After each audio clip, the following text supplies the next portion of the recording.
Exercise benefit zone and target heart rate range mean the same thing, okay?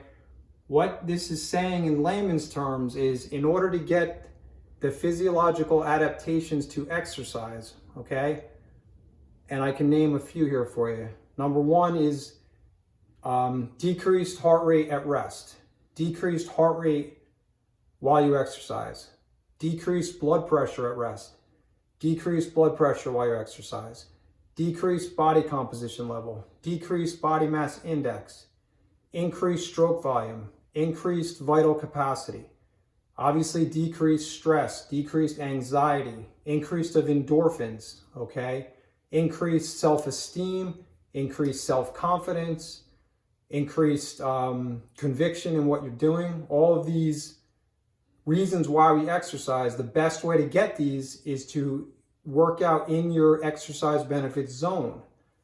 So what that means is it's a very simple formula. You take 220 minus your age, okay, times 0.70, 220 minus your age times 0.85. That'll give you your exercise benefit zone based on your age and your gender. Now, keep in mind, if you have any pre-existing conditions, if you're on heart beta blockers, blood pressure medication, heart medication, if you have any underlying health issues, obviously you'd have to consult with your physician before you take on this challenge with the heart rate zone, with the exercise benefit zone here. Also, if you have orthopedic issues, like myself with the knees plural, ankles, feet, hips, anything that would curtail your exercise regimen, you're gonna have to keep that in mind, okay? So keeping with this understanding of the heart rate range, you wanna follow what we call the FIT principle: frequency, intensity, time. Time and duration are interchangeable. So if you can remember FIT, F-I-T, meaning fitness, okay? Frequency, how often do you do it? Recommendation 3 to 5 times a week, okay, at a minimum. Intensity, how hard do you do it? 70 to 85% of your age predicted maximum heart rate. We just talked about that. Again, if you're not in the best shape and you're just starting out, I would take that number down to 65% to 85%, okay? The lower the bottom range, the easier it's gonna be because your heart rate's not gonna get up so high in the beginning to get the results, okay? If you do the calculations, you'll notice that the older you are, the lower the range, okay? Most people in the mid-age categories are usually 120 to 150. Mid-40s to mid-50s fall within those numbers. That's the easiest way to remember. And then frequency, intensity, time is your duration, okay? That would be 25 minutes to start. Like I said before, 30 to 35 in your exercise benefit zone, okay, is where you're gonna get those results, okay? So what that means, again, is you have to be within those two numbers to get your results, okay? So let's just take hypothetically 120 to 150, okay? You need to be within 120 beats to 150 beats for 30 minutes consistently to get the training results and effects that I talked about before when I alluded to the blood pressure, heart rate, stroke volume, vital capacity, and all the other positive results from this, okay? So that is the way you go about doing that. What I'm going to do now is I'm going to go down onto the floor and do a little bit of ab work, and then we'll do some lower body stretching, and that's a good start for today. Before we get there, real quick, just so you guys have an idea, we do have a website, revivepersonaltraining.com, and an email address, revivetraining@yahoo.net, okay? .com, I'm sorry, revivetraining@yahoo.com. And so let's go into the other room. We'll do some lower body stretching after we do some abs, and we're all set for today.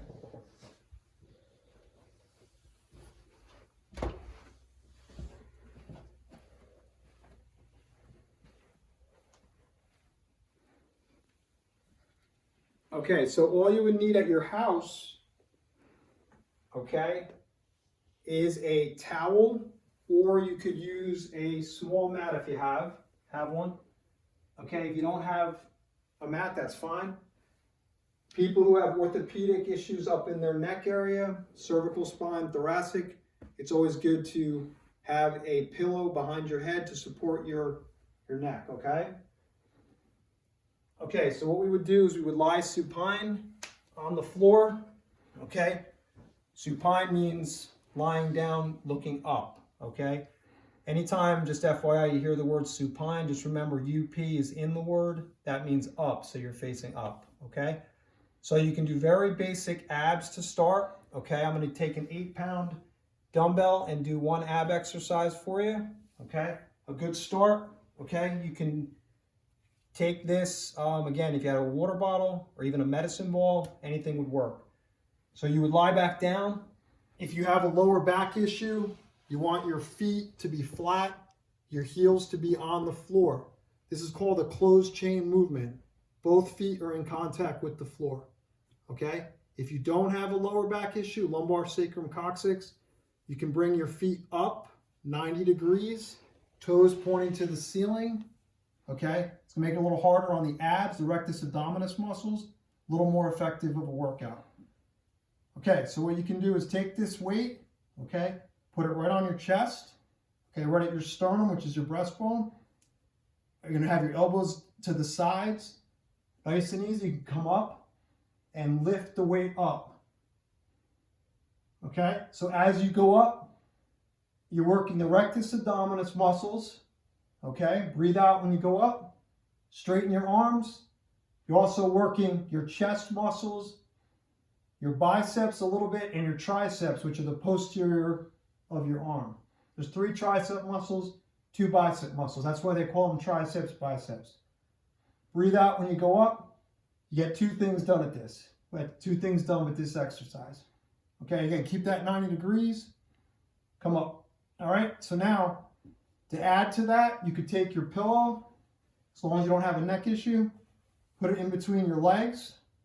Okay, and as you do your crunches, breathe out when you go up and squeeze the ball. You're going to get the adductors, which are the inner thigh muscles. Adductors are inner thigh muscles, okay? I would recommend 30 to 40 reps if you can do that, okay? If it's a little bit too much to start, 20 to 30 reps is fine, okay? I would do 1 set of those. When you're done, you always want to stretch the abdominal muscles and the erector spinae, which is the lower back area, okay? So what we would do now is we would have you do what we call cobra stretches. So you go right on your towel here. Back's going to be straight. Again, neutral spine, which we talked about before on the steps. Shoulders are back. You're going to have your knees into the floor. Okay, toes are going to be into the floor. Okay, nice and easy. Arms are going to be straight. Just don't lock out your elbows. Another rule of thumb is you never lock out a joint. You keep a 2-degree bend in all of your joints, knee joints, elbow joints, and so forth. So you never lock them out. Keep a slight bend. Keeping that in mind, whenever you do any exercise in like a frontal raise, like I showed you before on the steps, you never go above your shoulder height, never lock out that joint. If you're doing a chest press, never lock out the joint, okay? Doing a bench press on the floor, same premise, okay? That works for everything. So you're gonna hold this for 20 to 25 seconds.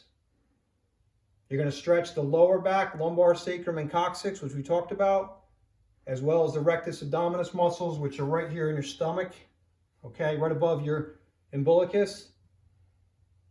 Hold right there. Again, 20 to 25 seconds. Breathe nice and easy. When you're done, we're going to do what we call a yoga move, which is a child's pose. What that means is you're going to go down, put your head in between your shoulders. Head's going to go down. Arms are going to be straight. And try to sit back on your heels, okay? Again, any orthopedic issue like myself with the knee, you're not going to be able to go down so far. Okay, so you do your best. Go as far as you can.